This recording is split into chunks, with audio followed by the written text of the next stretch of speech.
Ayan, sabi ni Miss Jazz, buti pa daw ako na westernized daw yung school of thought ko kasi yung ibang vet daw, rine-recommenda na ibaba yung protein para sa mga dogs na senior. Actually po, hindi naman po siguro nila kasalanan, baka hindi lang po sila updated kasi yung mga sinaunang studies tungkol sa protein and dogs, ang sinasabi nga kapag ka adult dogs na ay ibaba daw yung protein. And pagka masyado daw mataas ang protein sa mga dogs ay pwede daw nitong ikasira sa liver. Pero ang problema po noon, ang pinagbasihang mga studies, nung mga unang studies, ay ginamit nila mga daga, mga rats ang kanilang mga subject animal, hindi po dogs. And hindi po naman kasi carnivores ang mga daga. Although they can be considered carnivores kung kumakain sila ng karne, pero they are actually really omnivores. They would rather eat yung mga, di ba, mga seeds, mga nuts, vegetation. Kumakain din naman sila ng mga meats. Pero rats is not a good lab animal that can be the basis of whether kapag pinakain mo siya ng mataas ang protein or mababa, makakabuti ba o makakasama sa kanya.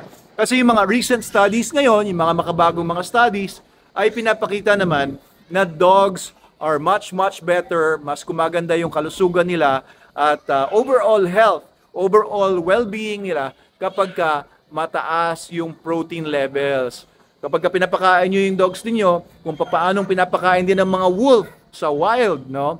Pagka gayahin ninyo yung pattern, yung style ng pagpapakain ng wolf sa wild minus the hunting activity, minus the pathogens that they can get from eating raw foods, then you will have a great animal.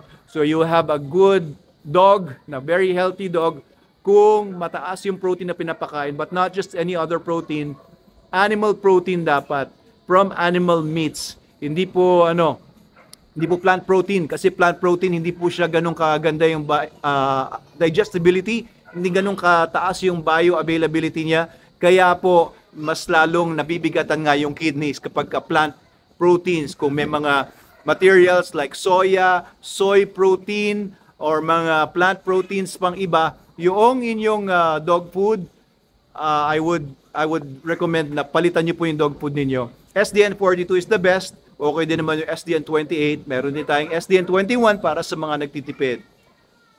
Okay, so yun lang po. Maraming salamat po sa lahat ng mga tumatangkilik ng SDN. Thank you very much, Dr. Abel Manalo po ito sa Manalo K9. Mabuhay po kayo.